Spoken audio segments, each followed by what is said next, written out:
नमस्कार, ओम तत्सत। आप सबका पुनः स्वागत है।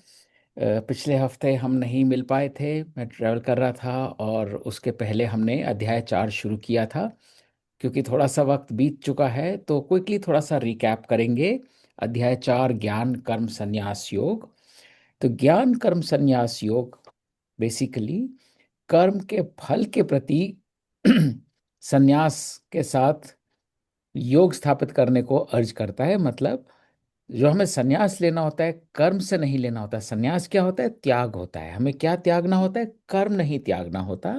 कर्म के फल की इच्छा त्यागनी होती है। और यह ज्ञान जो है इस अध्याय का कोर है।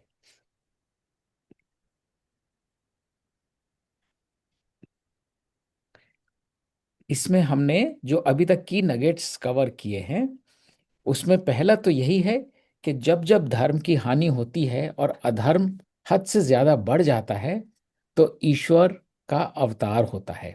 इसको हम बहुत ही अगर लिटरली लेंगे तो जो है से बहुत लोग मानते भी हैं कि हिंदू माइथोलॉजी में कहें तो ईश्वर के 10 अवतार हुए हैं, या आदमी समझे कि अब ईश्वर का अवतार लेने का टाइम आ गया है। लेकिन जब अगर हम इसको फिलोसॉफिकली समझने की कोशिश करते हैं, तो हमारे शरीर के अंदर भी जैसे ही विकार पैदा होता है, जब वो एक थ्रेशोल्ड को क्रॉस कर लेता है, तो हमारे शरीर में भी वह शक्ति होती है कि वह उस विकार को बाहर फेंक दे। तो यह उस शक्ति का ही परिचय है। हमारे मन में भी, विचारों में भी, संबंधों में भी, खान पान में भी, किसी भी अवस्था में जब हमारा थ्रेशोल्ड क्रॉस हो जाता है, उसको बेयर करने की कैपेसिटी क्रॉस हो जाती है, तब वह शक्ति आती है जो उस अपोजिंग फोर्स को बाहर निकाल देती है।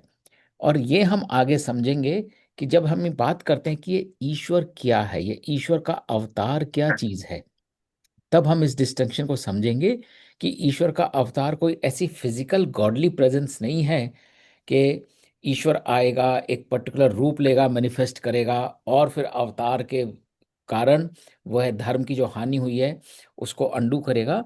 ये अवतार हमारे हर प्रतिपल, हमारे हर भावना में इन्वेस्टेड होता है। हमें सिर्फ अपने आप को, अपने आप से जुड़ने का हमें प्रयास करना होता है, और हम इसको कभी भी फील कर सकते हैं, उस पावर को, उस ट्रुथ को जो हम सब के अंदर है। और जब वो एक थ्रेशोल्ड क्रॉस हो जाता है, जैसे कई लोग बोलते हैं ना कि यहाँ भी कुछ वही लोग हैं जो ब्लेसेड हैं, जो समझते हैं कि यह ज्ञान आवश्यक है।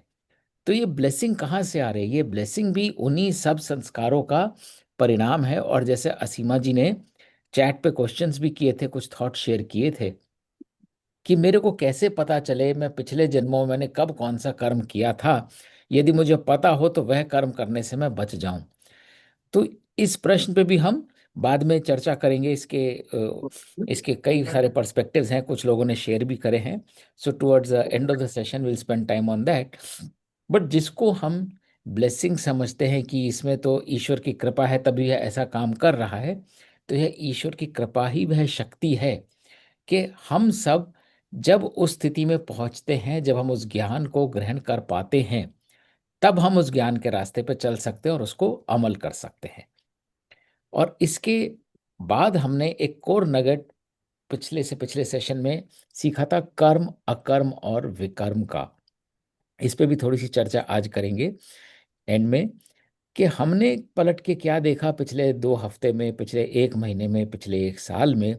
हमने कितने कर्म किए जो किसी न किसी रिजल्ट से इन्फ्लुएंस थे, इंस्पायर्ड थे। ये करेंगे तो ये मिलेगा, ये करेंगे तो इससे बचेंगे, या किसी इंसेंटिव से, किसी ग्रीड से, या किसी कंट्रोल की फीलिंग से कि अरे इसको मुझे कंट्रोल करना है, ये मुझे पनपने नहीं देना है, इसका मुझे नामो निशान मिटा देना है। There was some intention behind it. ये सारी चीजें होती हैं कर्म, जिसमें हमारे अंदर कोई ना कोई इच्छा होती है, भय होता है, प्रलोभन होता है, और हम वो कर्म करते हैं। ये सब हमारे लिए प्रारब्ध क्रिएट करते हैं, क्योंकि हम किसी सिचुएशन से बंध गए। उस सिचुएशन को या तो रिपीट करना चाहते हैं या अवॉइड करना चाहते हैं। कुछ तो चाहना होती है। तो जब भी हम कोई कर्म करते हैं जिसके पीछे कोई ना कोई चाहना है, कोई ना कोई इच्छा है, वो आगे के लिए एक प्रारब्ध क्रिएट कर देता है। यह जानना आवश्यक नहीं है कि वह इच्छा क्या थी। इसलिए असीमा जी के प्रश्न का छोटा सा उत्तर देते हुए, यह याद रखने की आवश्यकता नहीं है कि किसी जन्म में हमने क्या कर्म किया था, क्या इच्छा थी। द वेरी फैक्ट कि कोई ना कोई इच्छा थी, वह भावना चिपक जाती है हमारे पुरुष के ऊपर, और हमारा प्रारब्ध बन के हमारे करंट, जिसको हम देख सकते हैं, स्मरण कर सकते हैं, सिचुएशंस का कारण बनती है, जिन सिचुएशंस में हम अपने आप को पाते हैं। ये कर्म की सिंपल सी डेफिनेशन है। कल का याद करें, परसों का याद करें, कोई ऐसी चीज जिसमें कोई ना कोई इच्छा समाहित थी। We desired something, we felt like something, and we did something. ये सब होते हैं कर्म। विकर्म होते हैं जो कि हमारे धर्म के ही विपरीत जाते हैं, हमारे मनुष्य धर्म के विपरीत। हमारा जो रोल है, चाहे माता पिता, गुरु शिष्य, पुत्र पुत्री, ऐसे किसी भी धर्म के विपरीत जो हमारा कर्तव्य बनता है कार्य करना, जब हम उसके विपरीत जाके कार्य करते हैं, या तो हम हिंसा करते हैं, या हम लोभ करते हैं, कामना रखते हैं, या हम किसी को हानि पहुंचाते हैं। Vikarma is very easy to identify. जब भी कोई नेगेटिविटी, कोई टॉक्सिसिटी हमें इन्फ्लुएंस करती है और हम कोई कर्म करते हैं, वह विकर्म बन जाता है।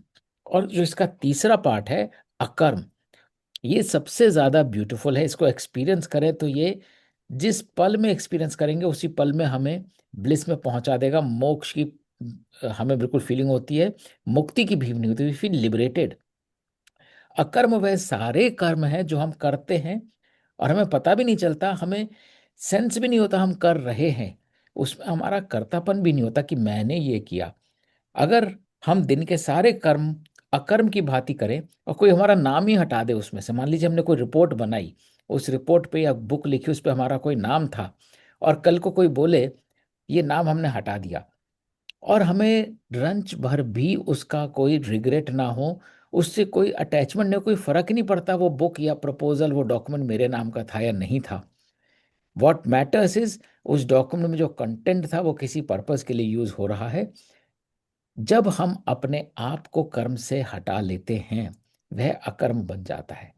तो ऐसे हम कितने कर्म हैं अपने दिन के याद करके, इस पे थोड़ी सी चर्चा करेंगे टुवर्ड्स द एंड, जिससे हमारा प्रारब्ध कट सके। जिस सिचुएशन में हम अपने आप को पाते हैं आज, हमारे को कोई विंडफॉल हो गया, कोई हमारा सिलेक्शन हो गया, कोई हमें प्राइज मिल गया, तो हम बहुत खुश हो गए, हम बहुत अटैच हो गए, फिर हम ऐसा काम डबल करना चाहते हैं, अच्छा अभी सिल्वर मिला तो अगली बार गोल्ड मिले। जहां हम अटैच हो गए रिजल्ट से, तो जो पॉजिटिव डेवलपमेंट है वो भी हमको प्रारब्ध बांध लेता है, क्योंकि कर्म की गति में कोई पॉजिटिव नेगेटिव होता ही नहीं है। ये हम अटैच करके किसी चीज को पॉजिटिव बोल के उसको रिपीट या उसको एम्पलीफाई करने में लग जाते हैं। या फिर जो अनडिजायरेबल है, कहीं कुछ चोरी हो गई, किसी ने हमारा अपमान कर दिया, किसी ने हमारे को किसी तरह से नीचा दिखा दिया, किसी ने हमसे कुछ ले लिया, तो हम डिप्रेस होके बैठ जाते हैं, अरे ये हमारे पास था ये चला गया। वो भी एनर्जी हमको बांधती है, क्योंकि अब हम अपना कर्म करने की ओर ध्यान लगाने के बजाय जो हमारे पास से गया है उस पर ध्यान लगाते हैं। तो जब हम अकर्म करते हैं तो हमें कर्म और फल, इनसे कोई मतलब रह ही नहीं जाता। तो वी शुड रिफ्लेक्ट एंड सी हमारे कितने कल के, परसों के, पिछले हफ्ते के, पिछले महीने, पिछले साल, अभी तक के जीवन के ऐसे पल रहे जिसमें हमें फर्क ही नहीं पड़ता कि हमने वो काम किया था, हम तो अपना काम कर रहे थे। तो कर्म करे और भूले, बिन कर्म करे सब जाने, योगी उत्तम वही जो असली, यह अंतर पहचाने। आप काम करो और भूल जाओ, और बिना काम करे भी आपको ज्ञात हो कि यह काम हो रहा है। There is nothing about you in that act और डीड और थॉट। ये होता है कर्म योग। तो ये नगेट हमको हमेशा अपने ध्यान में रखना है, जीवन में आगे बढ़ते हुए किस किस कर्म में हम अपने आप को कर्म से अलग कर सकते हैं। और इसको करने के हमने 12 यज्ञ की चर्चा हम पिछली बार शुरू कर ही रहे थे और कुछ हमने कवर किए थे। और ये यज्ञ क्या होता है? यज्ञ होता है जिसमें पूरी त्याग की भावना होती है। जब मैंने कर्म से स्वयं को ही त्याग दिया, उस कर्म में कर्तापन है ही नहीं, मैं हूं ही नहीं, तो वह कर्म अकर्म का रूप ले लेता है। और यह करने के लिए, उस आसक्ति को त्यागने के लिए 12 प्रकार के यज्ञ गीता में बताए गए हैं। पहला, ब्रह्म स्वरूपी यज्ञ हो तेरा, ब्रह्म स्वरूपी काम, ब्रह्म स्वरूपी आहुति और ब्रह्म स्वरूपी धाम। अपने आप को ब्रह्म में विलीन कर देना, अर्पित कर देना, स्वयं की आहुति ब्रह्म में दे देना। मतलब अपने आप को इस इकोसिस्टम का पार्ट समझना, अपनी कोई अलग से आइडेंटिटी ना समझना। अगर कार के इंजन में कार्बोरेटर बोले मैं बहुत इंपॉर्टेंट हूँ, स्पार्क प्लग बोले मैं बहुत इंपॉर्टेंट हूँ, फ्यूल पंप बोले मैं बहुत इंपॉर्टेंट हूँ, फ्यूल बोले मैं बहुत इंपॉर्टेंट हूँ, टायर बोले मैं बहुत इंपॉर्टेंट हूँ, तो गाड़ी नहीं चलेगी। हर पार्ट को कार का एक पार्ट ही समझना है और उस पार्ट का काम करना है, उस पार्ट की आइडेंटिटी नहीं ओढ़ लेनी है। तो जब हम इस इकोसिस्टम का पार्ट अपने आप को समझते हैं, तो हम अपने आप ही ये आई और ये ईगो और ये मैं, ये गायब होने लगता है। इस पे हम विभूति योग में भी बात करेंगे, जिसको हम बोलते हैं कि हम किसी भी भावना से, वस्तु से नाता जोड़ सकते हैं।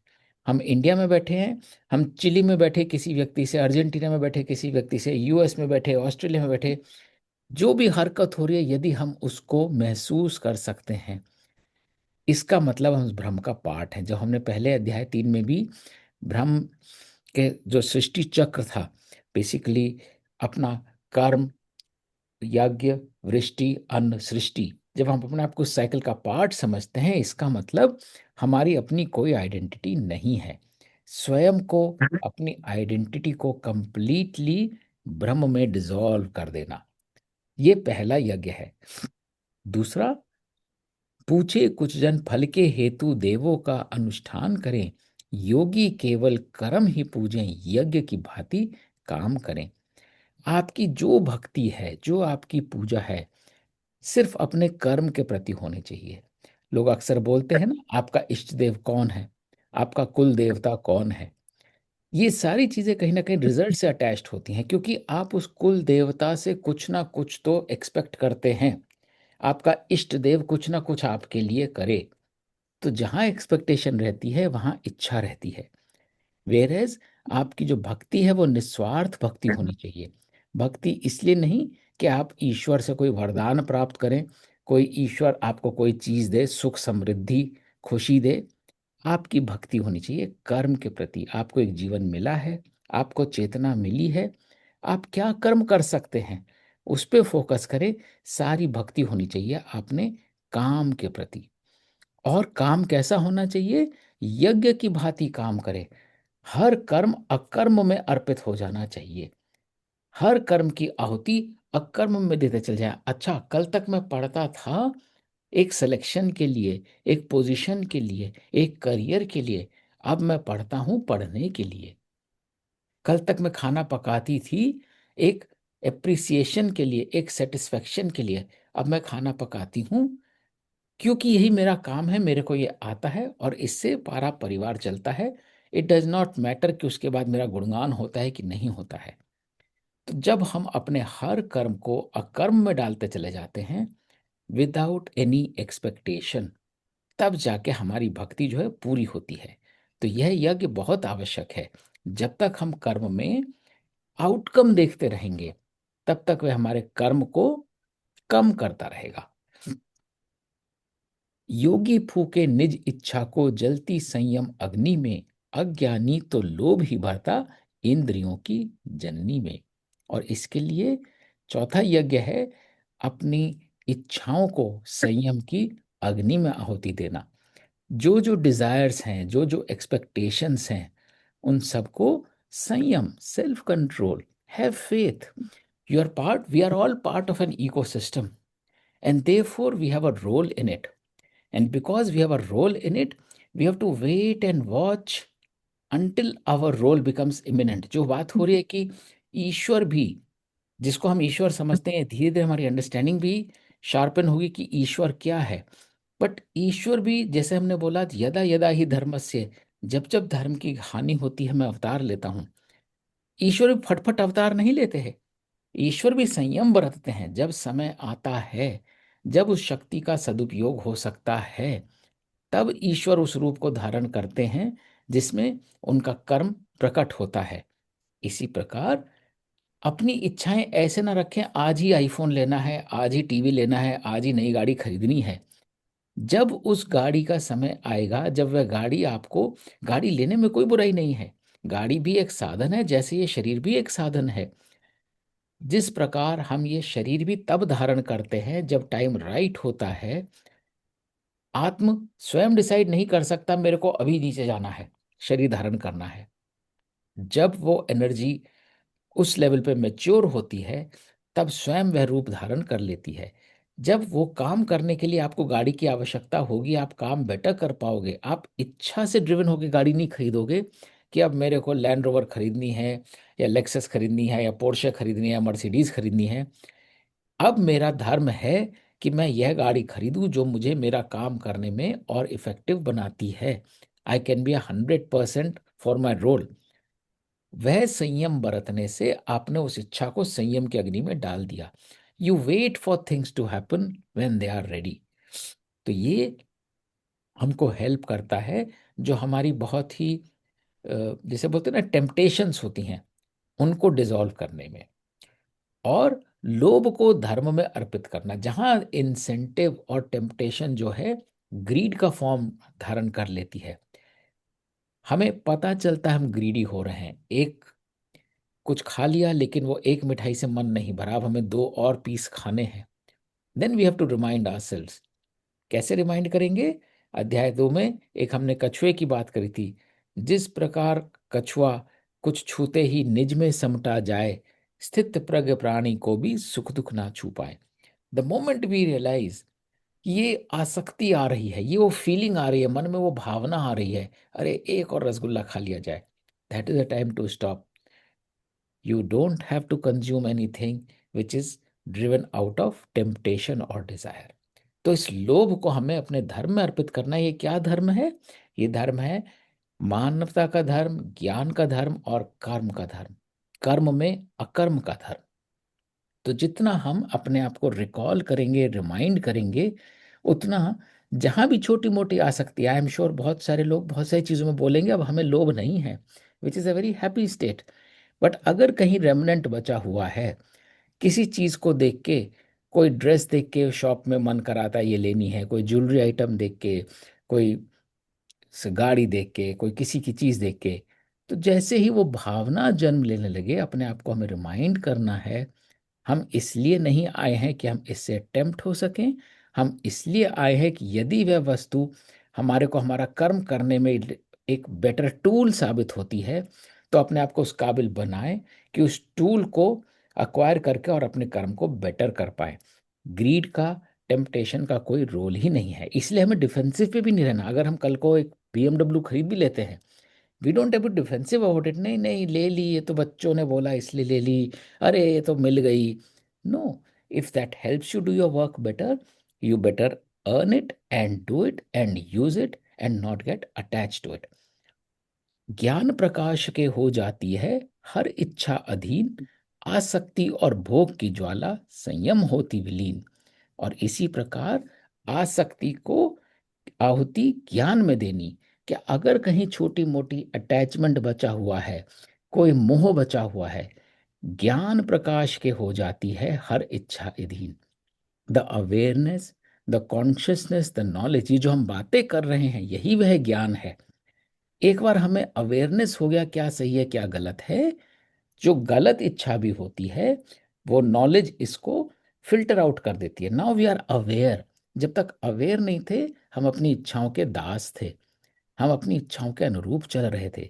जब हम अवेयर हो जाते हैं, तो हमारी डिजायर्स अपने आप डिसॉल्व हो जाती हैं। आधी डिजायर्स तो इररेलेवेंट हो जाती हैं, मटेरियल रखती ही नहीं है।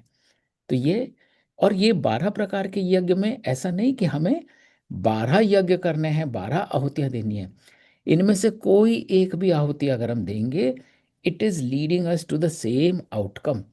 हमने चाहे अपनी डिजायर को संयम में डाल दिया, चाहे अपनी डिजायर को अवेयरनेस में डाल दिया, चाहे अपने कर्म को अकर्म में डाल दिया, चाहे अपने सेल्फ को ब्रह्म में डाल दिया, इन सब का इम्पोर्ट ये है कि जो मेरा आत्म है, उसको मैंने पॉलिश कर दिया, उसके ऊपर से सारी गंध हटा दी। आत्म के ऊपर ईगो की गंध हो सकती है, आत्म के ऊपर डिजायर की धूल हो सकती है, आपके पुरुष के ऊपर इच्छाओं की धूल हो सकती है, आसक्ति की हो सकती है, अज्ञान की हो सकती है। इन सब को हमने झाड़ दिया, पॉलिश कर दिया, तो हमारा पुरुष चमकने लगता है। यज्ञ रूप अनेकों अर्जुन तज के धन आराम, कुछ हैं तजते भेद जगत के, कुछ तजते अज्ञान। और यहाँ पे कृष्ण अर्जुन को तीन और आहुतियों के बारे में बताते हैं, क्या क्या त्याग कर सकते हो।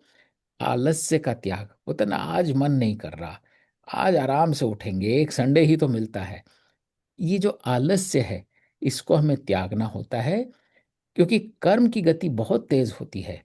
अक्षर ब्रह्म योग में हम आगे पढ़ेंगे, जिस अवस्था में हम यह शरीर त्यागते हैं, वह भावना आगे डिसाइड करती है हम आगे किस तरह से जन्म लेंगे। यदि हमने आलस्य अपने भाव में रखा हुआ है और वह हमारी अंतिम सांस बन जाती है, तो अब हम किस भावना के साथ ये संसार से ट्रांजिशन कर रहे हैं? एक आलस्य, एक आलस वाला, एक आराम वाला। It won't be a surprise you end up being a python, और you end up being a cow जो आराम से बैठी हुई है, या हिपोपोटामस जो आराम से एक अवस्था में बैठा हुआ, कुछ नहीं कर रहा, कुछ नहीं करने का, because we were at ease with that thought. तो जो चीज हम इनवाइट करते हैं, जो चीज हम नर्चर करते हैं, हम उसी को पाते हैं। तो ये ह्यूमन लाइफ मिलने का कोई और सीक्रेट रेसिपी नहीं होता। हमारे जो इमोशंस होते हैं वही हमको उस अवस्था तक ले जाते हैं। यदि हम हर पल फील करें अभी तो कुछ करना है, अभी तो कुछ करना है, बेचैनी में नहीं, उत्सुकता में नहीं, रेस्टलेसनेस में नहीं, वो एक अलग एक्सट्रीम हो जाता है। अगर हम बिलीव करते हैं हर पल कुछ करना है, हमें वेस्ट नहीं करना है अपना समय, अपने रिसोर्सेज, वो हमने आलस्य को त्याग दिया। कुछ है तजते भेद जगत के। ये भेदभाव भी हमारा अटैचमेंट का ही रिफ्लेक्शन होता है। हम किसी को गरीब मान लेते हैं, गोरा मान लेते हैं, काला मान लेते हैं, मोटा मान लेते हैं, पतला मान लेते हैं। भेद का मतलब फिर हम एक फॉर्म से अटैच हो गए। हमारा कंफर्ट जोन है may be a slim body, a fair complexion, a very fine balance diet. अब आप जैसे उसमें अटैच हो गए, उससे जरा सी भी 19-20 कोई चीज होती है, वो आपको कहीं ना कहीं अनकंफर्टेबल बनाती है। जो चीज आपको अनकंफर्टेबल बनाती है, वो फिर वो एक नेगेटिव एनर्जी क्रिएट करती है। तो जब हम अपने इस संसार के भेद त्याग देते हैं, that means we can connect with anything and everything. कई लोग पहले के डिस्कशंस में, जब ये बात आएगी विभूति योग में भी, विभूति योग में बहुत बहुत इंटरेस्टिंग पर्सपेक्टिव्स हैं। तो विभूति योग में ईश्वर सिर्फ ये नहीं कहते कि जग में जो भी सुंदर देखो, जग में जो भी सुंदर या असुंदर देखो, anything that you think is even अगली। कुछ लोग बोलते हैं कोई क्रिमिनल में भगवान कैसे हो सकता है? क्रिमिनल में भगवान इसलिए हो सकता है क्योंकि क्रिमिनल भी तो सत्व रजस तमस गुणों का एक मैनिफेस्टेशन है। और जो हमने गुण पाले हैं, जिनको नरिश किया है, वो उस पावर का प्रतीक है कि हम जहां इन्वेस्ट करते हैं वो फॉर्म वैसे एम्पलीफाई होने लगती है। The power to generate, regenerate and transform is the truth, is the real ईश्वर। वो तो उसमें भी है, वो उसकी एक अलग विभूति है। तो जैसे ही हम हर एंटिटी से कनेक्ट करने की स्थिति में अपने आप को ले आते हैं, इट डज नॉट मैटर आप गोरे हो या काले हो, बंगाली हो या मलयाली हो, अमरीकी हो या रूसी हो, ट्रम्प हो या पुतिन हो, I can see God and godliness in everything. इसका मतलब आपने सारे डिस्क्रिमिनेशन डिसॉल्व कर दिए। आप हर व्यक्ति को, हर रूप को वह सम्मान, वह इज्जत, वह रिस्पेक्ट देते हो। आप होटल में जाके वेटर को ओए इधर आ रहे ऐसे नहीं बोलते हो, क्योंकि आप में जो दम्भ है पावर का, नशा है दौलत का, वो आपको प्रोपेल करता है किसी दूसरे को कम इज्जत देने में। ओ इधर आ, ओ ये कर दे, ओ तूने ये नहीं किया। इन सब में हम एक अपने आप को सुपीरियोरिटी का एहसास देते हैं, which is completely an illusion, which is completely unnecessary. तो जब हम संसार में सबके साथ एक जैसा कनेक्शन निभा पाते हैं, इट इज सेम एज अपने आप को ब्रह्म में विलीन कर देना, स्वयं की ब्रह्म के साथ कनेक्ट करना, जो सबसे पहले वाला यज्ञ था। ब्रह्म स्वरूपी यज्ञ हो तेरा, ब्रह्म स्वरूपी काम, ब्रह्म स्वरूपी आहुति और ब्रह्म स्वरूपी धाम। जब आप ब्रह्म के साथ एक फील करते हो, तो कॉस्मोस में सामने जो भी चलता आ रहा है, आप उसमें गॉड और गॉडलीनेस और ईश्वर के रूप को देख पाते हो। तब जाके आप भेद की आहुति दे पाते हो, यह यज्ञ कर पाते हो जिसमें आपने सारे भेद का त्याग कर दिया है। और कुछ तजते अज्ञान, जैसे ही हमें पता चले कि ये हमारी बाउंड्री है, ये हमारी इग्नोरेंस है, आप ज्ञान की तरफ जाते हो तो आपने अज्ञान का त्याग कर दिया। You no longer are within your comfort zone of ignorance. तो ये बहुत आवश्यक होता है, आलस्य को त्यागना, डिस्क्रिमिनेशन को त्यागना और इग्नोरेंस को त्यागना। प्राणों को अपान से कोई, कोई अपान को प्राणों से, न्यौछावर कर चित्त धरे प्राणायाम पुराणों से। इस नगेट में बहुत बड़ी विजडम है। प्राण क्या होता है? What is life force? Life force होता है जो हमें जिंदा रखता है। फॉर एग्जाम्पल, हमारे लिए ऑक्सीजन है। क्या हम ऑक्सीजन लेते रहते हैं? नहीं, हम सिर्फ सांस लेते नहीं रहते, हम सांस को छोड़ते भी हैं। अब भला जो चीज हमारे लिए लाइफ फोर्स हो, उसको हम छोड़ कैसे सकते हैं? हम तो चाहेंगे वो हमारे अंदर भरी रहे, भरी रहे, भरी रहे, इतनी भरी रहे कि हम बस सांस लेते ही रहे, छोड़े ही ना। पर कितना विधान है, कितनी अचरज वाली बात है, कितनी मार्वलस इंजीनियरिंग है। जो चीज आपके लिए लाइफ फोर्स है, आप उसे लेते हो और उसे छोड़ भी देते हो। इससे बड़ा यज्ञ कोई नहीं होता। हम प्राणों को किसी आउटकम से नहीं बांधते कि वो ऑक्सीजन अंदर लेके इतना रिजल्ट दे। अगर किसी कॉर्पोरेट को हम ये बोल देते ना कि ये आपका रिसोर्स है, मोस्ट एसेट, वैल्यूएबल एसेट है, तो वह क्या करता? उस एसेट को कभी छोड़ता नहीं। कॉर्पोरेट में कई लोग काम करते हैं, मैंने खुद काम किया है, और हम लोग देखते हैं अपने इर्द गिर्द, जो एक अच्छा रिसोर्स होता है, उसका डिपार्टमेंट या बॉस उसको छोड़ता ही नहीं है। ये मेरे पास ही रहेगा, ये मेरी ज्योग्राफी में रहेगा, ये मेरी टीम में ही रहेगा, is a valuable asset for me. ये गीता का ज्ञान इसके कंप्लीट एंटीथेसिस है। अगर वो रिसोर्स इतना वैल्यूएबल है, उस रिसोर्स का सर्कुलेशन होना बहुत आवश्यक है। अगर उस रिसोर्स को आपने पकड़ के रख लिया है, वह रिसोर्स थोड़े टाइम में ऑब्सलीट हो जाएगा। क्योंकि उस रिसोर्स को जो ऑक्सीजन चाहिए, ऑक्सीजन को जो ऑक्सीजन चाहिए, वो आप उसे नहीं दे रहे हो। ऑक्सीजन को ऑक्सीजन काहे से मिलती है? ऑक्सीजन लेस होकर। तो जब प्राणों को हम लेते हैं, तो वह प्राण अंदर हमारे शरीर में जाता है, सबको लाइफ देता है, और बदले में सारी व्याधाएं ले लेता है, सारे इम्परफेक्शंस ले लेता है, और इसको वो छोड़ देते हैं हम। जिसको ऑक्सीजन समझ कर लिया था वह सांस, उस सांस को बाहर निकाल देते हैं सारी कार्बन डाइऑक्साइड बनाकर। अब ये ऑक्सीजन का कार्बन डाइऑक्साइड कैसे बना? ये इस आहुति का प्रमाण है, उस यज्ञ का प्रमाण है कि जो हमारा मोस्ट वैल्यूएबल रिसोर्स है, उसको भी हम छोड़ देते हैं। Leave it into the circulation, let it collect whatever it can, and let it throw out all the waste and come back reenergized. ये बहुत प्रोफाउंड विजडम है, पर्टिकुलरली नॉट जस्ट कॉर्पोरेट, अपने natural जीवन के लिए भी। प्राणों को अपान से कोई, कोई अपान को प्राणों से। प्राण होता है अपवर्ड मूविंग लाइफ फोर्स जो हम सांस अंदर लेते हैं, अपान होता है डाउनवर्ड मूविंग लाइफ फोर्स जो हम सांस छोड़ते हैं। तो हम सीमलेसली, अकर्म की भांति, बिना किसी अटैचमेंट के प्राणों को अपान में कन्वर्ट कर दें, अपान को प्राणों में कन्वर्ट कर दें, और इस प्रकार ये त्याग करके अपना एक न्यौछावर कर चित्त धरे प्राणायाम पुराणों से। प्राणायाम, प्राणायाम मीन्स डिसिप्लिन ऑफ प्राण। जो एक आयाम हो, एक बैलेंस हो, एक स्किल हो कि ये चीज मेरे को इतनी ही लेनी है, इसके बाद छोड़ देनी है। यह डिसिप्लिन, यह यज्ञ सबसे ज्यादा जरूरी है। जहां आसक्ति होती है, वहां हम ज्यादा प्राण खींच लेते हैं। और जब हम ये शरीर त्यागते हैं, इसमें भी एक साइंस है। हम शरीर त्यागते हुए लास्ट ब्रेथ लेते हैं और वो ब्रेथ बाहर नहीं निकल पाती, या हम लास्ट ब्रेथ छोड़ देते हैं और अगली ब्रेथ नहीं ले पाते हैं। ये all this determines what is going to be our manifestation. If we are somebody who is always thinking of taking, we end up taking and we don't let it go. And we attain that state of consciousness where it is very difficult for us to let go of something. Or if we let go, and we are unable to take in, because कहीं ना कहीं discrimination है, कहीं ना कहीं judgement है, कहीं ना कहीं प्रेजुडिस है।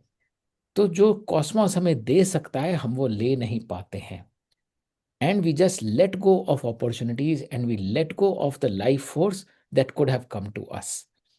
तो ये एक बैलेंस स्टेट होना बहुत आवश्यक है, जिसमें हम जिस सहजता से ले उसी सहजता से छोड़ भी पाए। तो प्राणों को अपान में अर्पित करना, अपान को प्राणों में अर्पित करना, बहुत प्रोफाउंड इसमें थॉट है। ये हमें रिफ्लेक्ट करते रहना चाहिए। Are we at ease with receiving and giving? That emotion of receiving and the emotion of giving should be, जिसे बोलते हैं कि बिल्कुल सिमिलर फीलिंग होनी चाहिए। We should not be attach to one और द अदर डिफरेंटली। आहुति कर प्राण प्राण में धर इच्छा ऊपर पाश, साधक सब यज्ञों से करते निज पापों का पाश। एंड फाइनली, काहे की आहुति दे रहे हैं? प्राणों की प्राणों में आहुति दे रहे हैं। बहुत ही इंटरेस्टिंग कॉन्सेप्ट है ये। जो चीज हमें सबसे प्रिय लगती है, जिसमें हमारे जान प्राण बसते हैं, वो हमें अच्छी लगती है। नॉट नेसेसरली वो अच्छी होती है, अच्छी तो सब होती है, लेकिन अच्छी लगती कुछ कुछ है। जिस चीज में हमारा मन अटका होता है, जिस चीज में हमारी डिजायर पनपने लगती है, उसकी आहुति देकर एक प्योर लाइफ फोर्स हम पैदा करें। तो प्राणों की प्राणों में आहुति देनी है। जहां पहले वाले प्राण का मतलब है जहां हमारे प्राण बसते हैं, जो चीज हमको लाइफ फोर्स देती है, जो चीज हमें एनर्जाइज करती है, जो चीज हमारे लिए डिजायर का काम कर रही है, उसके सामने आते ही हम इतने खुश हो जाते हैं। हम लोगों में पार्टियां दे देते हैं, अरे यार आज तो ये हो गया, ये मिला है मुझे। जो चीज हमारे दिल को इतनी प्रिय लगती है, उसकी आहुति हमें देनी है निस्वार्थ प्राण जनरेट करने में, ताकि नेक्स्ट टाइम वो कभी कोई अच्छी चीज हो तो हम फूले ना समाये उसको पाकर। वो तो हो रहा है, अपनी कर्म की गति के हिसाब से हो रहा है। नहीं होता तो भी फर्क नहीं पड़ता, हुआ है तो भी फर्क नहीं पड़ रहा। उस इमोशन की आहुति देनी है, एक truly emotion bereft, emotion less नहीं बोल रहा हूं, इमोशन बिरेफ्ट बोल रहा हूं, जिसमें हमने कोई इमोशन पैदा नहीं किया है उस लाइफ फोर्स को जनरेट करने में। तो I take a little pause over here just to reflect on these 12 kind of yagya that we just covered. Anybody has any thoughts, has any experience when one could relate कि हाँ ये particular situation थी जिसमें इच्छाओं की आहुति दी संयम में, अज्ञान की आहुति दी ज्ञान में, या आलस्य, या भेदभाव, या फिर कोई इस तरह से हमारे मन में इमोशन आता था उसकी हमने आहुति दी, how did we feel lighter around it. और उसी को यदि हम आगे और एम्पलीफाई करें तो हमारा जीवन बहुत सहज हो जाएगा। वही कल का दिन 24 घंटे हम रीलिव करें with a different perspective. So the day which gave us lot of heaviness in heart, today will give us lot of lightness, feeling of lightness, because we have detached ourselves from whatever we've won or lost.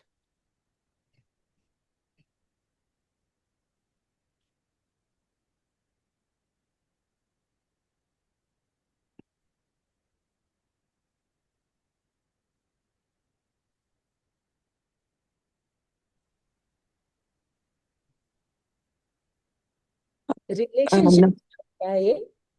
Relationship में काफी कुछ होता है, और क्योंकि उसमें expectation बहुत होता है, खास तौर से जो ब्लड रिलेटिव्स होते हैं, तो मेरे ख्याल से जैसे मैंने भी ये चीज एक्सपीरियंस की है कि क्योंकि हमारी एक्सपेक्टेशंस बहुत होती हैं, तो जहाँ पे आप उस चीज को छोड़ दीजिए, नो, मेरा पर्सनल एक्सपीरियंस है कि जब तक वो बात बहुत कचोटती रहती, उस वो इंसान आपके सामने आए, वो आप रिलिव करते रहते हो वही वही बात कि अच्छा इसने ऐसा किया वैसा किया। पर अगर आप उसको बैठ के सोचो और को जाने दो, वो अपनी जर्नी पे, मैं अपनी जर्नी पे हूँ, और ठीक है, उसके बारे में हमेशा अच्छा सोचो, सामने आए, कोशिश करो अंदर से भी प्यार निकले, तो बहुत हल्का महसूस होता है। मेरा पर्सनल एक्सपीरियंस है ये कि जब उस स्टेट को अटेन करना काफी चैलेंजिंग होता है, क्योंकि आप, फिर वो बात आती है सामने। पर धीरे धीरे धीरे धीरे, आई मीन, ये एक चीज जो है मैं अपना एक्सपीरियंस से बता सकती हूँ, this has made me way feel very very light. एक चीज और मैं कह रही हूँ कि आपने जो आहुति, ये वाली अपन कर्म अकर्म विकर्म की बात कर रहे हैं, अब हम जिस स्टेज पे लाइफ है हम समझ सकते हैं, पर बड़ा मुश्किल है, बहुत आइडियल सिचुएशन है, कोई किसी कंटेस्ट में जा रहा है, बच्चे खास तौर से, the aim is to win a medal, and how to tell, okay, you are doing your level best, but they feel lost if they have not achieved that. That is a very very difficult situation to help, tackle. इतना self esteem लो होता जाता है बच्चे का, very difficult. हम कितना भी बोलते रहे, पर वो बच्चा तो वो सोच के गया कि मुझे आज गोल्ड मेडल लेना है, मुझे आज गोल्ड मेडल लेना है। तो आई डोंट नो, मतलब हमारे लिए ठीक है, बट यंग जनरेशन को कन्विंस करना इस। आपने दो बातें बोली, दोनों बहुत ही सटीक बोली। और रिलेशनशिप्स पे हम पूरी गीता करने के बाद we will spend couple of sessions, because दो तीन थीम्स हैं हमारे आज के जीवन की जो हर कोई रिलेट करता है। One is relationships. Most people, I will not say everybody, but most people do encounter situation जहाँ पे रिलेशनशिप्स जो हैं कहीं ना कहीं अनकंफर्टेबल करती हैं, या we are uncomfortable, very uncomfortable certain relationships, and we are very comfortable with few others. तो वो भी एक तरह से, जिस भी रिलेशनशिप से हम अनकंफर्टेबल हैं, whatever that relationship is, कहीं ना कहीं we are insulting our godliness, क्योंकि हम कहीं ना कहीं उस व्यक्ति के रूप से प्रभावित हो गए, उसके कर्मों से प्रभावित हो गए हैं।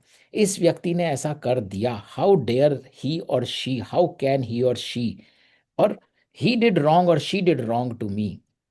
जैसे ही हम ये भावना रख लेते हैं, हम उस व्यक्ति के अंदर के ईश्वर को तो भूल ही जाते हैं। हम सोचते ही नहीं कि वो भी ईश्वर का रूप है, हम तो उसे अपनी रिलेशनशिप से नापने तोलने लगते हैं। ही और शी इज माई हस्बैंड और वाइफ और मदर और फादर और सन और मदर इन लॉ और सन इन लॉ और daughter in law, whatever it is, and then we start viewing things from that lens. But the ultimate truth remains, वो ईश्वर की उतनी ही वैसी ही विभूति है जैसी आप हो।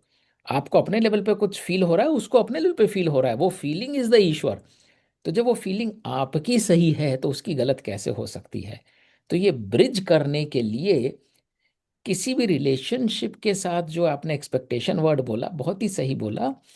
वो एक्सपेक्टेशन रिलेशनशिप को जब ड्राइव करने लगती है, दैट इज व्हेन दीज प्रारब्ध गेट क्रिएटेड। तो रिलेशनशिप स्टेब्लिश करने में अहम ब्रह्मास्मि, ब्रह्म को जब स्वयं को अर्पित करते हैं, then we truly accept anything and everything that comes to us in any form and every form. Then we are not picky and choosy. Husband should be this, wife should be this, son-in-law should be this, daughter-in-law should be this, son should be this, daughter should be this, sister should be this. There is nothing like should. तो ये relationship पे हम दोबारा definitely बात करेंगे, क्योंकि ये पूरी गीता करने के बाद हम इसको समझ पाएंगे कहाँ पे व्हाट वाज एट प्ले। कहीं पे सत्व रजस तमस वाज एट प्ले, कहीं पे अक्षर ब्रह्म योग के हिसाब से कृष्ण पक्ष और शुक्ल पक्ष वाज एट प्ले, कहीं पे पुरुष एंड प्रकृति वाज एट प्ले। बट ये सब हम तभी समझ पाएंगे जब पूरा कर लेंगे, at least for those who are in the journey. तो but relationships a very strong part. Work is another very strong part. Work life balance and stress, very strong part. And आसक्ति तो एक कॉमन थीम है ही, हम सब इस देह में है, इसका मतलब अभी आसक्ति तो बची है, तभी तो हम ये देह धारण करके बैठे हुए हैं।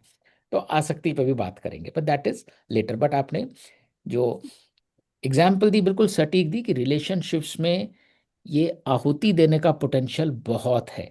And the more we reflect, we will realize कहीं ना कहीं हमने किसी चीज की आहुति नहीं दी, कुछ हम पकड़ के बैठे हुए हैं। That is why that relationship is however it is. That is one. Coming to the karma akarma, ये मेरी अपनी एक्सपीरियंस रहा है कि हम पर्टिकुलरली इंडियन कंटेक्स में we are in a very very competitive environment. जहाँ कंपटीशन नहीं होता वहाँ भी हम कंपटीशन को जन्म दे देते हैं। तो बच्चा सिर्फ हमारी एक्सपेक्टेशन को ही रिफ्लेक्ट कर रहा होता है, हमारी, नॉट जस्ट पेरेंट, इकोसिस्टम की। आपने एज अ पेरेंट अगर नहीं भी बोला तो कहीं ना कहीं टीचर बोल रही है जाओ जीत के आओ, कहीं ना कहीं स्कूल बोल रहा है जाओ अपने स्कूल का नाम रोशन करो। When I started interacting with the Western education system, at least at primary level, there I actually experienced there was no pressure on any child. Competition में जा रहे हैं, the teacher and the peers, everybody says do your personal best. There is no pressure on anybody to win or lose. It is part of your education itself. तो जब हमारे education में हमने outcome पे फोकस कर दिया, फल के ऊपर इतना फोकस है कि गोल्ड सिल्वर ही लाना है, तो बच्चा उसी को कर्म समझ लेता है कि मेरा कर्म क्या है, गोल्ड जीतना, सिल्वर जीतना, ट्रॉफी जीतना, प्राइज जीतना।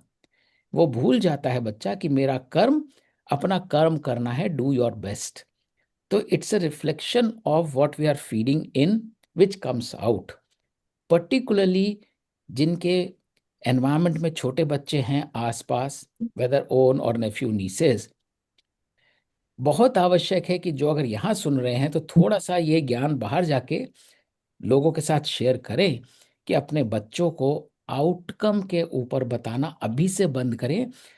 25, 35, 45, 55 साल में गीता ज्ञान किसी काम नहीं आएगा अगर 50 साल की कंडीशनिंग है कि आप आउटकम के लिए ही जीते आए हैं। तो इट इज आवर ड्यूटी, जिसको हमने बोला अज्ञान की आहुति ज्ञान में दो। So if people in this session really are doing their karma, if they really believe in it, then all they need to do is ensure कि जो उनकी इग्नोरेंस है उसकी आहुति इस अवेयरनेस में दें और बाकी लोगों को इंस्पायर और इन्फ्लुएंस करें कि हमको आउटकम के लिए अपने बच्चों को नज नहीं करना है। जैसे हम नेक्स्ट जनरेशन तैयार करेंगे, 20 साल बाद वो अडल्ट वैसा ही होगा जैसा उसको हमने तैयार किया है। तो ये हमारा स्वधर्म बनता है, रेस्पॉन्सिबिलिटी बनती है कि इस नगेट को सीख के इम्प्लीमेंट करें और फोकस डालें कर्म पे और सेल्फलेस कर्म पे, ना कि आउटकम पे। और मेरी अपनी रिफ्लेक्शन रही है आज ही, I was just browsing the news, Asha ji आज हमारे बीच नहीं रही हैं, and I was thinking certain lives are amazing, trail blazer. वो खाली मेरिट से नहीं होता है, उनके जैसी आवाज शायद बहुतों के पास होगी। वो उस मकाम तक क्यों पहुंचते हैं कुछ लोग, कहीं ना कहीं वो इतने अकर्मी होते हैं। वो आउटकम पे नहीं फोकस करते, कर्म पे फोकस करते हैं, सेल्फलेस कर्म पे फोकस करते हैं। रिजल्ट तो अपने आप निकलता रहता है। और ऐसे बहुत सारे सेलिब्रिटीज हैं, when we look back and we turn, चाहे वो ऐश्वर्या राय हो। आई स्टिल रिमेंबर 1994 में when she become miss world, the visual is etched in my mind, she is crying and she is not believing। तो जो आदमी result का ध्यान नहीं रखेगा वही वैसा रिजल्ट मिलने पे उसे डिसबिलीविंग लगेगा, oh my God has this really happen to me, because that person was just doing 100, and that is my interpretation, maybe she was still having that feeling and emotions, I can't speak for her, but मेरी learning ये रही है, जिसने भी exemplary कुछ पाया है, exemplary not in मॉर्टल terms, not in material terms, जिसने ब्लिस का अनुभव किया है, ब्लिस वही अनुभव कर सकता है जो सेल्फलेस काम कर रहा हो। जो रिजल्ट में फंसा हो तो बेचारा रोज शेयर मार्केट के ऊपर नीचे ही देखता रहेगा कि आज मेरा मॉनिटर कितना ऊपर चढ़ा कितना नीचे गिरा। सो टू योर सेकंड क्वेश्चन कि नेक्स्ट जनरेशन को हम कैसे करें, जिनको हमने ऑलरेडी कंडीशन करके उस रिजल्ट तक ले आए वो हमारा ही रिफ्लेक्शन है, बट एटलीस्ट नई जनरेशन को we are all brand ambassadors अपने अपने एनवायरमेंट में, even though we may be in our whatever age bracket, we have grandkids, we have nephews, we have nieces. We should tell them, please do your best and don't do it for a result. Don't do it for your name. Don't do it for you did it. Do it as beautifully as best as you can do. I think that's the only way. ऐसा है कि आप बोलने पहले आप बोल रहे संध्या जी। नहीं जी, मैंने बोल लिया, आप बोलिए जी। मेरा ऐसा है कि मेरा अपना लाइफ का एक्सपीरियंस है कि हर जीवात्मा में अपने स्वभाव के कर्म करता है। If we accept this one, तो आपके रिलेशनशिप ऑटोमेटिकली आप उसको उसके हिसाब से लेंगे कि हर, ये गीता में भी लिखा हुआ है, और ये तभी आएगा जब अगर ज्ञान आएगा। ज्ञान के बिना कर्म अकर्म या विकर्म कुछ नहीं कर सकता। और तीसरा मेरा ये कहने का मतलब है कि किसी के बारे में बुरा सोचना भी जो है विकर्म। सोचना, वो भी विकर्म में आता है। बिल्कुल सही कह रहे हैं। और चौथा मेरा यह है कि आपने अटैचमेंट की बात की अविनाश जी, कि attachment is not a bad thing but on the what things you are attaching. Let's see some cases. In my cases, I am very attached to read Gita every day. To read Gita every day, because if I read it, I could get even a one word every day, new word in my life to understand. So attachment in two ways are there. One way is, again I'm talking about it, the adhyatmic, and again one is about the दूसरा। तो अगर आध्यात्मिक में आप रोज गीता में attach हो, it's not a bad thing, it's a good thing to attach. A small nuance over there, Subhash ji. Again, attachment by definition is a trapping.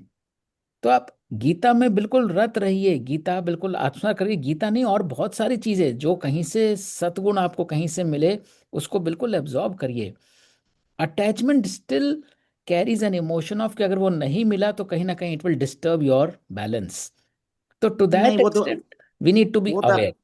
हाँ, वो तो अपने स्वभाव के ऊपर है ना, क्योंकि बिल्कुल अभी इतने साल हो गए पढ़ते हुए, तो क्या होता है कि एक रूटीन बन जाता है कि उसमें मैं अभी भी इतने साल हो गए मेरे को पढ़ते हुए, अभी भी मैं जब भी पढ़ता हूँ मैं एक न एक चीज नई सीखता हूँ, उसमें एक न बिल्कुल एक ज्ञान आता है मेरे को। बिल्कुल। आई और वुड उसी स्टिल के लिए से आपसे कहता हूँ, उनका आई एक्सेप्ट एवरीथिंग, उनका स्वभाव है बच्चों का या मेरी वाइफ का या जिसमें जो भी दुनिया में फ्रेंड्स वगैरह हैं, किसी को उनका स्वभाव है बोलना, बोलते रहें, आप इग्नोर करो।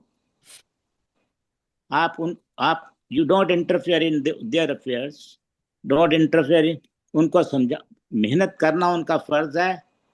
कल ही मेरे से कोई बात कर रहा था बच्चा कि कह रहा था कि I am not getting that what I result, I say you are doing your best, rest you leave in the God, सही कह रहे हैं। You do your best.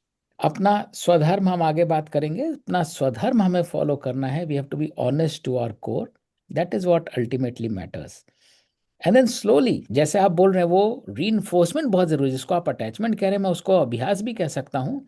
कि आप इतना रीइंफोर्स कर रहे हैं उस सत्य को, उस नॉलेज को, कि आपका कॉन्शियस लेवल को वो रीइंफोर्समेंट मिलता रहता है। हाँ सही तो यही है, सत्य तो यही है। तो कहीं अब ना कहीं अभ्यास कर लो, मैं अटैचमेंट कहता हूँ कि कब कभी अभ्यास कर लो, अभ्यास के लिए तो आपको पढ़ना, लेकिन अटैचमेंट होती है मेरे में, एक चीज होती है कि नहीं मैंने करना ही करना है ये चीज, मैं सुबह उठ के मैंने पढ़ना ही पढ़ना है, whatever time I got up, that's my fixed, what I have read in the evening, so I have to do it. तो बाकी बाद में बात करेंगे भगवान क्या नाम है, ईश्वर के बारे में आपने जो बोला है वो नेक्स्ट टाइम जब भी अध्याय आएगा तो then I can give my comments on that one also. जरूर जरूर। एक मुझे भी लगता है कि जैसे आप आलस्य की आहुति की बात करते हैं अविनाश जी, अ, मैं मेरी आवाज आ रही है? जी बिल्कुल। हाँ। तो जैसे सुबह को कई बार ऐसा होता है कि आँख लगता है हम खुल खुल गई आँख, लेकिन लेटे हुए हैं कि अच्छा उठना है, अभी देखते हैं क्या बजा है। और उसके बाद जब देखते हैं तो लगता है नहीं 5 बज गया, अब उठना जरूरी है। क्योंकि ऐसे तो आलस में लेटा ही रह जाएगा तो आदमी। तो वो मुझे लगता है कि वो हम अपने आलस की आहुति देकर ही फौरन हम उस समय उठ जाते हैं। तो अब आई डोंट नो, ये तो बहुत छोटा सा एक मतलब मेरे दिमाग में का है कि आलस की आहुति इस तरह देते ही हैं रोजाना में। लेकिन आई डोंट नो और उसका क्या मतलब है आलस की आहुति से। अ, आपने जो एग्जांपल दी वही काफी रिप्रेजेंटेटिव है, बट आलस्य खाली उठने में नहीं आता। जहां भी हम प्रोक्रेस्टिनेट करते हैं, जो काम कुछ भी जब ड्यू करना है है, जरूरी। जी, हम्म। और हम कहते हैं आज नहीं कल करेंगे, कोई डॉक्यूमेंट है, कोई राइट। ईमेल भेजनी है, अरे भेज देंगे, ठीक है अभी तो टाइम है। हम्म। तो कहीं हम when we take things for granted, अभी तो हम्म। टाइम है, अभी तो रिसोर्स है, समय की गति का कुछ पता नहीं चलता। जो समय आज हम्म। होता है वो अचानक कल नहीं रहता। जो बिल्कुल। धन, जो रिसोर्सेज आज हैं वो कल नहीं रहेंगे। तब आदमी सोचता है ये हम्म। कर लिया होता तो आज रिजल्ट कुछ और होता, तो या कुछ और सिचुएशन बिल्कुल। होती। तो जहां भी हमने रिसोर्सेज स्क्वांडर की हैं, हम ये बात हम्म। करेंगे जब हम ओम तत्सत की बात करेंगे, जब हम ओम को कवर करेंगे, that is when we'll see how it is so valuable to give respect to and the value that we ascribe to each and every resource, whether that is time, effort, health, बिल्कुल। money, relationship, whatever it is. तो आलस से वही होता है जहां पर resource होते हुए भी हम उस रिसोर्स का यूज इसलिए नहीं करते क्योंकि हम्म, हम कहीं ना कहीं कष्ट नहीं देना चाहते। और ये आगे भी बात आएगी कि जब सत्व रजस तमस की बात करेंगे तो दोबारा इसको विजिट करेंगे। तो आलस is procrastination, anything that we can do now but we postpone for some little बिल्कुल। प्लेजर। जी हाँ। असीमा जी कुछ कह रहे हैं, बताइए। दो चीजें हैं अविनाश जी। एक तो ये कि जितने भी ये यज्ञ हैं, ये सिर्फ गीता के कहने की वजह से अगर हम कहें, या क्योंकि अविनाश जी कह रहे हैं इसलिए मैं करूं, और मुझे ऐसा लगता है कि वो मुझे खुद को महसूस होना चाहिए कि अ, मुझे खुद उस पर विश्वास होना चाहिए कि मुझे आलस्य नहीं करना है, या ये काम अभी होना है तो होना है, इसको पोस्टपोन क्यों करना है। तो मुझे I should not be quoting Gita for this. It is something which I know in my mind और in my heart, that is the right thing to do. So it is like कि हम किसी भी स्क्रिप्चर को बैसाखी ना बना के खुद उसको महसूस करके देखें कि प्रिंसिपली इज दिस राइट और रॉन्ग। सो मुझे लगता है एक तो ये, दूसरा जैसे अभी आलस्य की बात हो रही थी, मुझ में भी और मुझे लगता है कि बहुत लोगों में भी कुछ साइकोसोमैटिक फैक्टर्स भी होते हैं। There are times when your mind or your psychology works on you so hard that either you get into a state of anxiety or depression wherein you tend to procrastinate. And there are times when you're so happy for whatever reason that you do things faster than you even thought. So that is at a, not at a spiritual level, but at a psychological level. So these are the two observations I just wanted to make. हाँ, सो जो आपने पहली बात बोली, definitely कोई किसी scripture में लिखा है इसलिए नहीं करना। एंड बिल्कुल लास्ट में पूरी गीता करने के बाद the beauty of Gita it that it is not seeking compliance of any kind. Krishna ने अर्जुन को सारा ज्ञान दे दिया और लास्ट अध्याय में बोला यथेच्छसि तथा कुरु। अब तेरे जो मन में आता है, जो तुझे सही लगता है, मैंने तो सारा ज्ञान दे दिया, तू कर। तो गीता तो is one of the last scriptures और document to expect anything to be done seeking any compliance of any sort. तो आपको कम से कम गीता की भावना को ही ध्यान में रखना है। तो गीता में लिखा है इसलिए तो कुछ करना ही नहीं है। गीता तो कह ही नहीं रही है कि गीता में लिखा है इसलिए करो।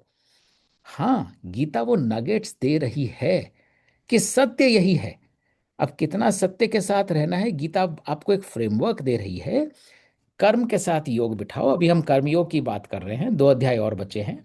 फिर बात करेगी भक्ति के साथ योग बिठाओ, फिर बताएगी ज्ञान के साथ योग बिठाओ। और गीता बताती है कि यदि आप कर्म, भक्ति और ज्ञान के साथ योग बिठाते हो तो उसकी गति क्या होती है। गीता आपको बता देती है साफ साफ कि इटर्नल ट्रुथ क्या है, how and why things happen as they happen to you. अब उसके बावजूद, क्योंकि हम सब अलग अलग जीव हैं, अपनी अपनी यात्राओं पे हैं, अपने अपने सिस्टम्स का पार्ट हैं, obviously we can't be covering that ground in the same pace. So we will absorb, we will implement, we will start feeling liberated at our own pace. तो बिल्कुल आपको जरा भी ये विचार भी नहीं रखना कि ये हम बोल रहे हैं या गीता बोल रही है इसलिए ये करना है।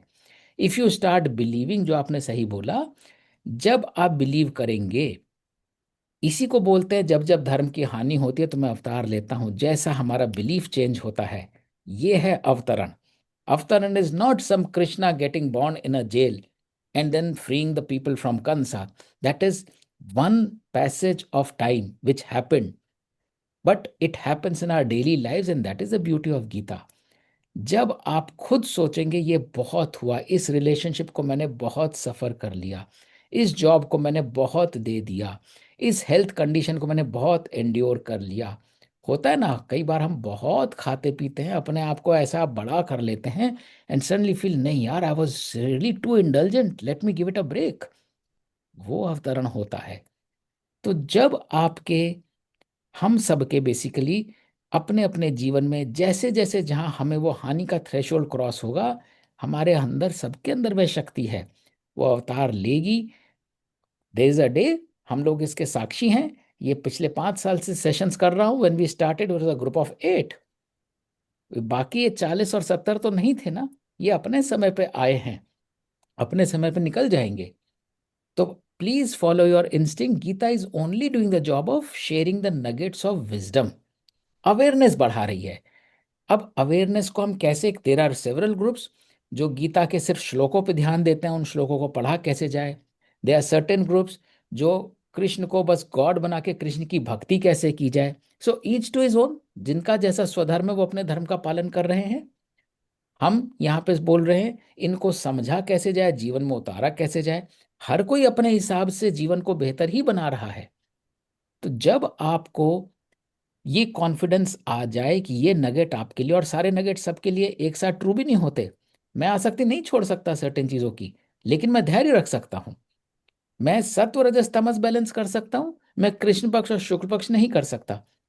सो each nugget also you have to resonate what is your lowest hanging fruit for you, and when you have comfort and confidence, you will see you are already started implementing it। और वो इसलिए नहीं कि गीता में कहा था, इसलिए कि that is the truth. So that's how we'll definitely talk more about it। Jyotsna ji कुछ कहना चाह रही हैं? जी सर, नमस्कार। हाँ, मैं आज पहली बार इस ग्रुप में ज्वाइन करी हूँ और मैंने बहुत बार गीता पढ़ने की कोशिश की, जो छोटी छोटी बुक्स मार्केट में अवेलेबल थी और अपनी मेरे बेड के साइड में भी रखी है, बट मैं कभी भी गीता को समझ नहीं पाई, सच बताऊं तो मेरा मन बहुत ज्यादा था। जब मुझे वंदना मैडम ने बताया तो मैंने सोचा कि शायद मेरे बहुत सारे क्वेश्चन हैं जिनका जवाब मुझे मिलेगा। तो मैं यही बताना चाहती हूँ कि मैं आपका ग्रुप ज्वाइन करूंगी, लेकिन मुझे पता कर ली हूँ, पर मुझे पता चला है कि ये 2 ही चैप्टर्स बचे हैं। तो आगे भी ये ग्रुप रहेगा या मैं कैसे कंटिन्यू करूंगी, पुराने वालों को कैसे देखूंगी? हाँ हाँ, नहीं नहीं, 2 ही नहीं बचे हैं। गीता में 18 अध्याय हैं, हम अभी चौथे पे ही हैं, अभी 14 अध्याय बचे हैं, अभी तो यात्रा जो शुरू हुई है। ये वालों कर्मयोग को के अगर सिर्फ, सुनना चाह कर्मयोग के सिर्फ 2 अध्याय बचे हैं, अभी हम चौथे पे हैं। 2 अध्याय के बाद कर्मयोग समाप्त होगा।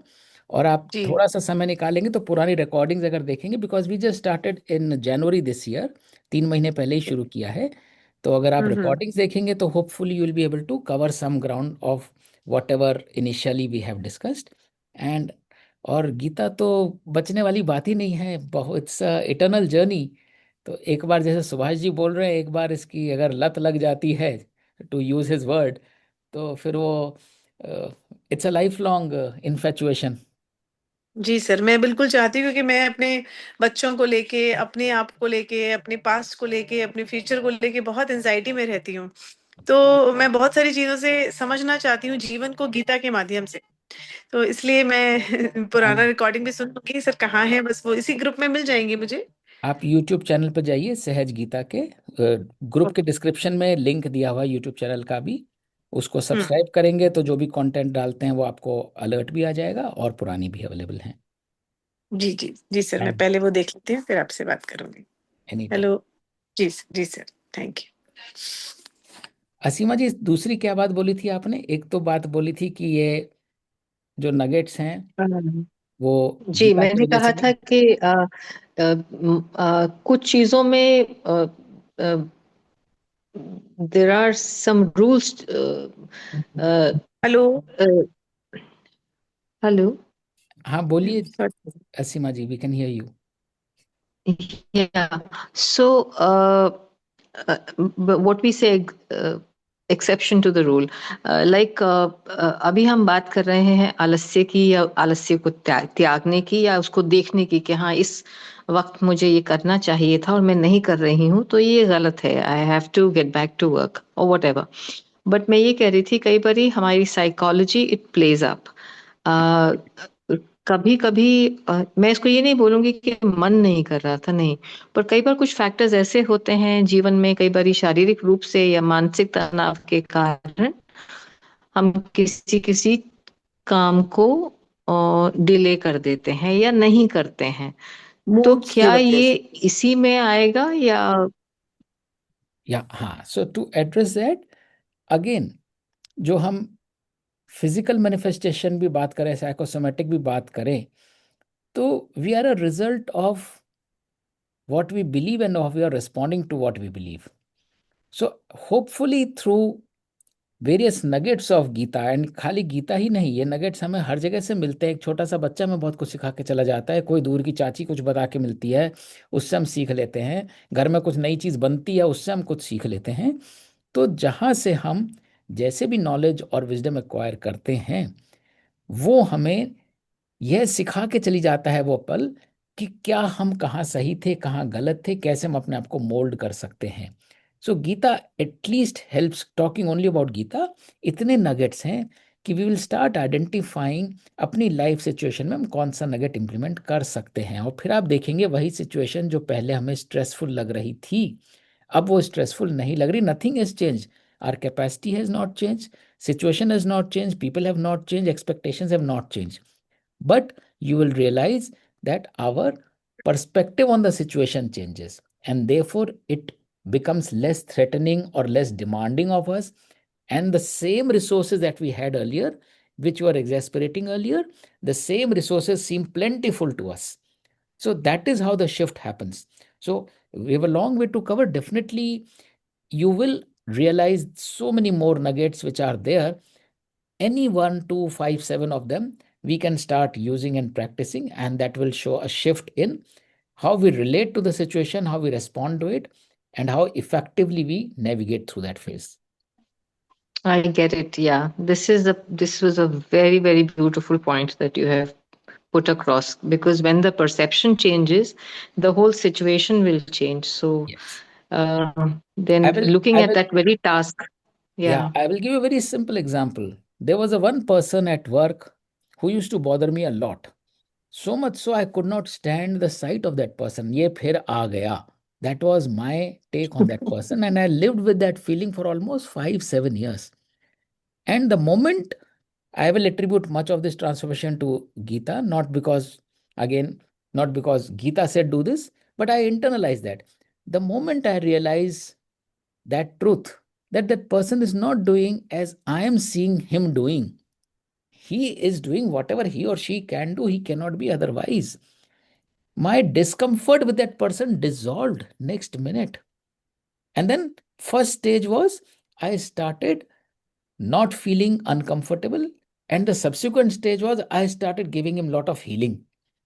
And whether or not it was because of me or several other things, at least I started feeling that the person has changed. Maybe the person has not changed, but I started feeling much better in the company of that person.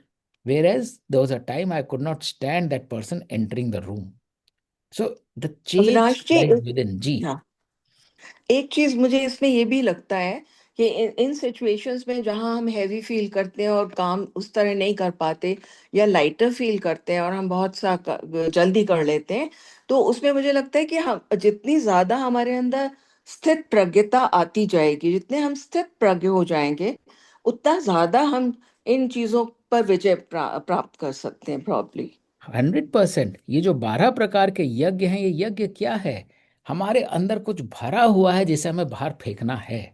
हम ही तो भर के बैठे हैं, तभी तो हम heavy feel कर रहे हैं। चाहे बिल्कुल। वो आउटकम भर के बैठे और हमें स्ट्रेस है, आउटकम नहीं होगा।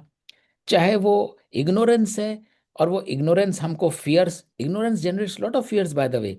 Only when we become aware we say oh so many of our fears are unfounded, because now you are aware that thing is not half as threatening.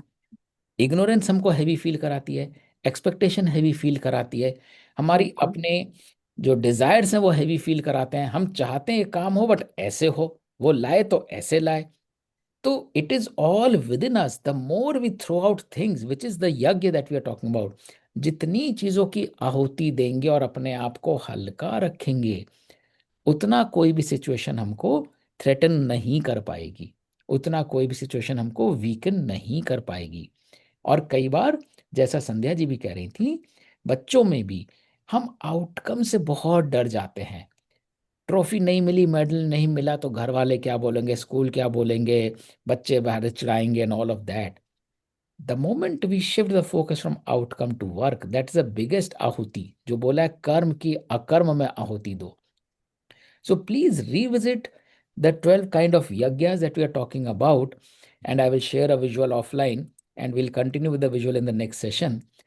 Extremely important to see in 12 प्रकार के यज्ञों में मुझको कौन सी चीज सबसे ज्यादा नीचे खींच रही है, कैसे उसे निकाल के बाहर फेंक देना है। You do not belong here, I am a different जीव, तुम्हारा मेरे में क्या काम है।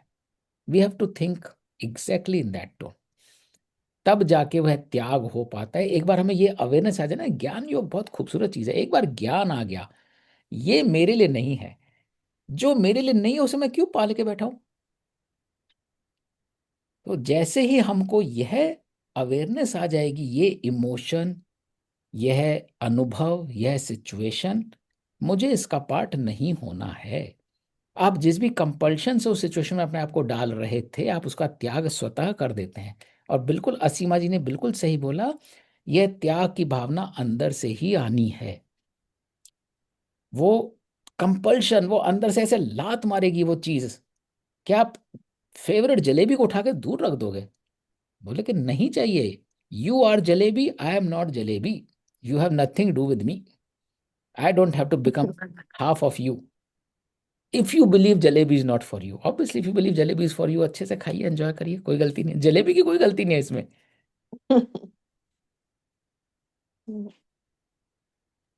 सो Beautifully put, Avinash. This is like, this is such an eye opener. It was such an eye opener today. Thank you, Rashmi ji. ये हाँ, ऐसा है मैं सीमा जी आपको एक चीज एडवाइस करूं, मैं काफी सीनियर हूं आपसे तो बहुत ज्यादा, कि आप बिल्कुल राइट ट्रैक पे जा रही हैं। जितना इंटरेस्ट होता है इसका मीन्स कि आपको गीता का जैसे जैसे जैसे गीता का ज्ञान होगा, इतना इंटरेस्ट आपको आएगा तो आप गीता को जल्दी समझेंगे। और एक और मैडम ने पूछा था कि मैं गीता इतने सालों से रखी हुई है, मेरे को समझ में नहीं आती। मेरा भी जब आज से मैंने 50 साल पहले शुरू किया था, मेरा भी यही हाल था।